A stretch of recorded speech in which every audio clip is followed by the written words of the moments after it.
যদি বলা হয় আজ মধ্যরাত্রিতে ঢাকা বিমানবন্দরে অবতরণ করবেন ফুটবলের বিশ্ববিখ্যাত খ্যাতিমান তারকা লিওনেল মেসি অথবা ক্রিস্টিয়ানো রোনালদো এবং ভক্তকুলের সাথে তারা কাটাবেন সুন্দর কিছু মুহূর্ত, ছবি আর অটোগ্রাফে ধন্য করবে বাঙালি দর্শককে। বিমানবন্দর এলাকাতে কেমন উপচে পড়া ভিড় হবে বলে আপনার ধারণা? আমি জানি ভিড়ের সেই দৃশ্যটা আপনি কল্পনা তো আনতে পারছেন না। সারা দেশ থেকে ছুটে আসা তাদের ভক্তকুলের কানায় কানা পূর্ণ হবে বিমানবন্দর এলাকা। তাদের পায়ে সকলের গায়ে থাকবে খেলোয়াড়দের জার্সি, কারো হাতে ফুটবল এবং অনেকের গায়ে লেপ্টে থাকবে উক্ত খেলোয়াড়দের দেশ অথবা ক্লাবের পতাকা। প্রিয় মানুষটাকে মুগ্ধ করতে আয়োজনের কোনো কমতি কোথাও পরিলক্ষিত হবে না। যাকে একটা পলক দেখার জন্য রাতের ঘুমকে বিসর্জন দিয়ে আপনি ছুটে এসেছেন বিমানবন্দরে, যার একটা অটোগ্রাফের জন্য আপনি অন্ধকারের মশার কামড়কেও পাত্তা দিচ্ছেন না।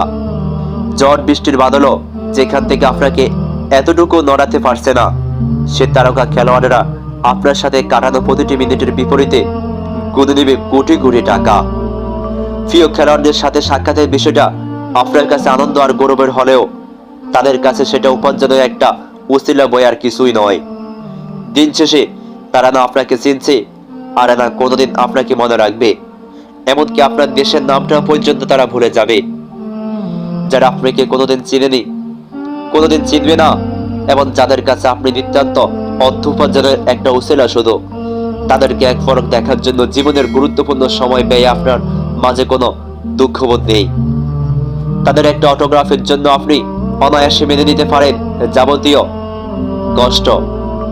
কিন্তু যে মহান রব আপনাকে আপনার মাতৃগর্ভে বড় করে তুলেছেন আলো হওয়ার পানির মতো অবিশ্বাস্য উপাদান দিয়ে, যিনি আপনাকে বাঁচিয়ে রেখেছেন দুনিয়ায়, যিনি আপনাকে জড়িয়ে রেখেছেন পিতামাতা ভাই বোনের আদরে, যিনি আপনার চোখকে শীতল করেছেন স্ত্রী সন্তানের ভালোবাসায়, সে মহান রবের জন্য কতখানি ত্যাগ, কতখানি সময় আপনি ব্যয় করতে রাজি দুনিয়ায়।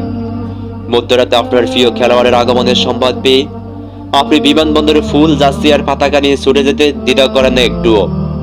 কিন্তু প্রতিটা রাতে শেষ প্রহরে যখন আপনার রব দুনিয়ার নিকটতম আসমানে এসে আপনাকে ডাকেন, তার আহ্বানে সাড়া দিতে আপনি কি কখনো আগ্রহ দেখিয়েছেন? কখনো কি মনে হয়েছে আজ রাত্রিতে আমার যাবতীয় সংলাপ শুধু রবের সাথে হওয়া চাই?